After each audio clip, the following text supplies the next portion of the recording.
Coucou à tous, aujourd'hui on se retrouve pour une nouvelle vidéo. Donc aujourd'hui ça concerne le couple après la venue au monde de bébé, après l'accouchement. Donc ce qu'il faut savoir, c'est que pendant, on va dire, cette première année, vous allez souvent malheureusement subir ce qu'on appelle un baby clash. Le baby clash, c'est quand ton couple il bat de l'aile après l'arrivée d'un bébé. Il ne faut pas s'inquiéter, ça arrive à tout le monde. Il y a un pourcentage, on dit que c'est à peu près 20% des couples qui vivent un baby clash après l'arrivée d'un enfant. Et puis même si parfois certains vivent un véritable ouragan, des grosses disputes du type je veux divorcer, j'en ai ras-le-bol, vous inquiétez pas, ils arrivent quand même toujours à s'en sortir. Il faut savoir que la grossesse, c'est une transition dans votre nouvelle vie, c'est un bouleversement dans l'histoire de votre couple. Il y a beaucoup de choses qui vont changer, qui vont évoluer et parfois l'équilibre du couple du coup s'en trouve bouleversé tout simplement. Chacun doit de nouveau trouver sa place. Et puis c'est pas toujours simple, généralement surtout pour le papa. Donc comment s'en sortir ? La clé, c'est communiquer. Je sais, c'est pas toujours évident, surtout quand vous allez vous lever à 3 h du mat pour donner le bibi à bébé et puis que vous allez voir que votre chéri, il est et comme ça, soit parce que, ou parfois peut-être parce que vous allaitez aussi, ou tout simplement parce qu'il n'aura pas entendu bébé. Hein. Et c'est vrai que du coup, on a plus tendance à être un peu sur les nerfs qu'avoir envie de communiquer. Mais il faut le faire. Ça va permettre en fait, en communiquant, de laisser la place à l'autre. Le comprendre, anticiper ses réactions, ses besoins. On va s'adapter à deux en fait à cette nouvelle vie. C'est l'occasion parfois aussi de revoir une nouvelle répartition des tâches. Par exemple, tiens, le bain, on va le faire à deux. Toi, après, tu peux peut-être aller faire la cuisine pendant que je vais m'occuper de ses soins, m'occuper du bibi. Voilà. Chacun son tour. N'hésitez pas à faire un coup l'un, un coup l'autre, à vous partager les tâches. La nuit, surtout, messieurs, si vous pouvez faire un effort et aider votre femme, ne faites pas semblant de ne pas avoir entendu bébé. Hein, parce que ça, on connaît. Ils sont souvent tous pareils. Puis bon, il faut dire qu'ils ont aussi quand même leur journée de travail dans les pattes, donc je suis bien d'accord que ce n'est pas toujours évident. Mais voilà, assouplissez, surtout au début aussi, si vous pouvez, messieurs, vos horaires de boulot.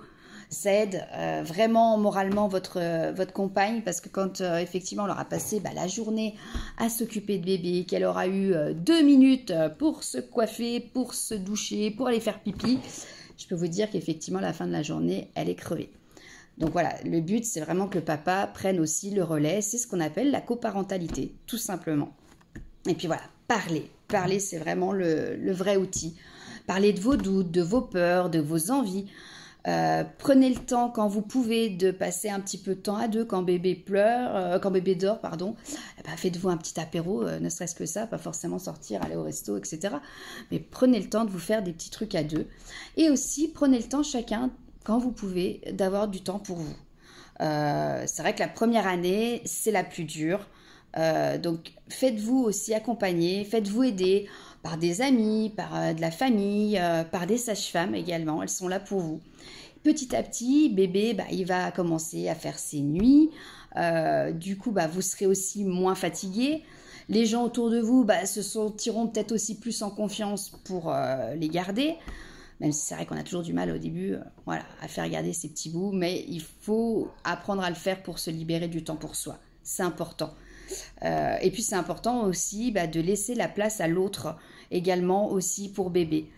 Par exemple, les mamans, laissez papa s'en occuper aussi, bien sûr s'il en demande. Allez vous reposer, allez prendre un bon bain, prenez du temps pour vous, c'est important, il n'y a rien de tel pour le moral franchement. Après une journée où peut-être qu'il aura pleuré toute la journée, il aura eu des coliques, vous allez avoir une tête comme ça. Monsieur il va rentrer, vous allez le laisser se poser et puis après vous lui dites tiens pendant une petite heure tu prends le relais. Et vous allez vous prendre un bon bain, vous allez prendre soin de vous, mettre vos crèmes, chacun va faire ce qu'il a envie, lire un bouquin, dormir. Voilà, c'est vraiment, il n'y a rien de tel pour le moral. Puis ça évitera les reproches du style, t'es jamais là pour m'aider, ce genre de choses, quoi. Il faut savoir que c'est une étape, tout simplement, la naissance d'un bébé. C'est une étape à traverser à deux. Tout le monde passe par là, rassurez-vous, parce que c'est en fait un changement de vie quand même assez conséquent. Et c'est souvent, par exemple, les papas qui ont du mal en fait à trouver leur place, qui ils pensent qu'ils ont plus de temps en fait pour eux, que vous passez moins de temps avec lui. Parce qu'il faut savoir que voilà, une maman et un bébé, c'est fusionnel. Déjà, vous l'avez eu dans votre ventre pendant 9 mois, c'est pas la même relation, une maman et un bébé, et un papa et un bébé. Donc effectivement, pour un papa, il peut se sentir un petit peu frustré, un petit peu mis de côté. Il y aura beaucoup moins de sorties, beaucoup moins de restos, moins de câlins, moins de moments à deux. Et voilà, c'est vrai que c'est pas toujours facile. Donc prenez le temps de communiquer sur ce que vous ressentez, c'est important. Relayez-vous, apprenez à prendre du temps pour vous, séparément. Et puis dès que vous le pouvez, prendre du temps à deux. Voilà, ça c'est très très important. Je suis bien d'accord que c'est pas toujours facile à faire. Moi-même, c'est pas tous les c'est pas tous les mois que j'arrive à faire garder, surtout que j'en ai 2 maintenant. Donc de les faire garder par les mamies et prendre du temps pour notre couple. Mais c'est vraiment la clé pour réussir à passer cette épreuve de baby clash. Voilà. Puis avec de la patience, du dialogue, vous verrez que vous arriverez à passer cette étape. N'hésitez pas aussi nous pour notre premier, on est quand même, c'est beaucoup enfermé. Il y a pas mal de personnes quand même qui venaient nous voir, mais nous deux, on sortait pas beaucoup et on sortait pas beaucoup avec bébé. On a dû sortir avec lui, ne serait-ce que dans des parcs, dans des cafés. Il avait peut-être 6 mois, quoi. Donc pendant 6 mois, c'est vrai que moi, j'ai pas vu grand-chose. J'étais beaucoup à la maison, donc forcément le moral en pâtit. Et puis pour le deuxième, on a complètement fait différemment. On ne s'est pas interdit les choses en fait. Bien sûr, on n'allait pas dans les grandes surfaces, on n'allait pas dans des restos bondés ou chez des copains où il y avait une vingtaine de personnes, non. Mais on allait avec bébé chez des amis. On mettait le lit parapluie, il dormait. En plus, j'ai eu de la chance pour le coup, ça se passait plutôt bien. Et ça nous a permis en fait tous les deux de passer du bon moment avec les amis, d'avoir du moral, d'aller se faire un petit apéro en terrasse ou un petit goûter parfois, juste aller manger une crêpe à 2 avec bébé. Bien sûr, vous prenez tout ce qu'il faut pour lui, mais pour autant, voilà, vous passez du temps à 2 dehors, au soleil, en amoureux.